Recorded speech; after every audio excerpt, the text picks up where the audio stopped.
അപ്പം മസ്ലിൻ സിൽക്കിൻ്റെ അകത്ത് വന്ന കുറച്ച് അക്സോർഡ് കളക്ഷൻസ് ആയിരുന്നു കാണിക്കുന്നത്. നല്ല ഐറ്റം ആ പ്യോർ മസ്ലിൻ്റെ അകത്ത് വന്നിട്ട് ഇതേപോലെ ഹാൻഡ് വർക്ക് ഡീറ്റെയിലിംഗ് ഒക്കെ വന്നിട്ടുള്ള നല്ല പ്രീമിയം ആയിട്ടുള്ള കുറച്ച് കളക്ഷൻസ് ആയിരുന്നു വീഡിയോയിൽ കാണിക്കുന്നത്. ഫസ്റ്റ് ഐറ്റം ഇതുപോലെയാണ് വരുന്നത്, പോൾക്ക ഡോട്ടഡ് ആയിട്ടുള്ള മെറ്റീരിയൽ. പിന്നെ ദുപ്പട്ട വരുമ്പോഴത്തേക്കും ഇതേപോലെയാണ് ഇരിക്കുന്നത്, ഫുള്ളായിട്ട് പ്രിൻറ്റഡ് ആയിട്ടുള്ള ദുപ്പട്ട. പിന്നെ ദുപ്പട്ടയുടെ എൻഡിൽ ഇതേപോലെ ടാസൽ നോട്ട്സ് വരുന്നുണ്ട്.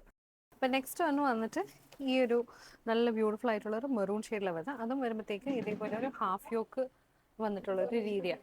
ഇത് കണ്ടോ, ഹാഫ് യോക്കാണ് വരുന്നത്. എന്നിട്ട് താഴോട്ട് ഈ ബോർഡേഴ്സ് വരുന്നുണ്ട്. സ്ലീവ്സിനായിട്ട് അഡീഷണൽ മെറ്റീരിയലാണ്.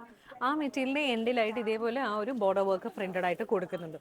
ഇതിൻ്റെ ബോട്ടം വരുമ്പോഴത്തേക്കും സെയിം ഷെയ്ഡിൽ ഷാൻറ്റൂൺ ബോട്ടം ആണ് വരുന്നത്. ഇതിൻ്റെ ബോട്ടം വരുമ്പോഴത്തേക്കും സെയിം ഷെയ്ഡിൽ ഷാൻറ്റൂൺ ബോട്ടം ആണ് വരുന്നത്. ഇത് വരുമ്പോഴും സെൻറ്റർ പോർഷനിലായിട്ട് ഒരു പ്രിൻറ്റഡ് ആയിട്ട് രീതിയിലാണ് വരുന്നത്. അപ്പോൾ ആ സെൻറ്റർ പോർഷനിൽ പ്രിൻറ്റഡ് ആയിട്ട് ചെയ്ത് ഇതേപോലെ നെക്ക് ഓൾറെഡി പ്രിൻറ്റഡ്, സൈഡ്സിലായിട്ട് ഇതേപോലെ ഒരു ലേസ് ഡീറ്റെയിലിംഗ് ആണ് കൊടുക്കുന്നത്. ഈ ഹാഫ് യോക്കിലും ആ ലേസിൻ്റെ ഡീറ്റെയിലിംഗ് സ്റ്റോണിൻ്റെ പ്രിൻറ്റിംഗ് വർക്കും ആണ് വരുന്നത്.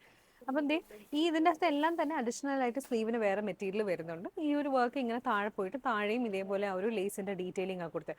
ഒരു പക്ക നമ്മുടെ ഒരു പാകിസ്ഥാനി ലോൺ പ്രിൻറ്റഡ് ആയിട്ടുള്ള സൂട്ടിൻ്റെ ഒരു രീതിയിലാണ് വരുന്നത്. അപ്പം ഒരു പക്ക നമ്മുടെ ഒരു പാകിസ്ഥാനി ലോൺ പ്രിൻറ്റഡ് ആയിട്ടുള്ള സൂട്ടിൻ്റെ ഒരു രീതിയിലാണ് വരുന്നത്. അപ്പം ഇനി ഇതിൻ്റെ ദുപ്പട്ട വരുമ്പോഴത്തേക്കും നമ്മുടെ ഈ ഒരു ടോപ്പിൻ്റെ സെയിം പ്രിൻറ്റിംഗ് ഡീറ്റെയിലിംഗ് ആണ് വരുന്നത്. സെറ്റിൻ്റെ ഒരു ടോട്ടൽ ലുക്ക് എന്ന് പറയുമ്പോഴേക്കും ഇതേപോലെയാണ് ഇരിക്കുന്നത്. ഇതിൻ്റെ കൂടെ ബോട്ടം വരുമ്പോഴത്തേക്കും കോൺട്രാസ്റ്റ് ആണ് ബോട്ടം വരുന്നത്. റെഡ് കളർ ഷെയ്ഡിലെ ഷാൻറ്റൂൺ ബോട്ടം ആണ് വരുന്നത്.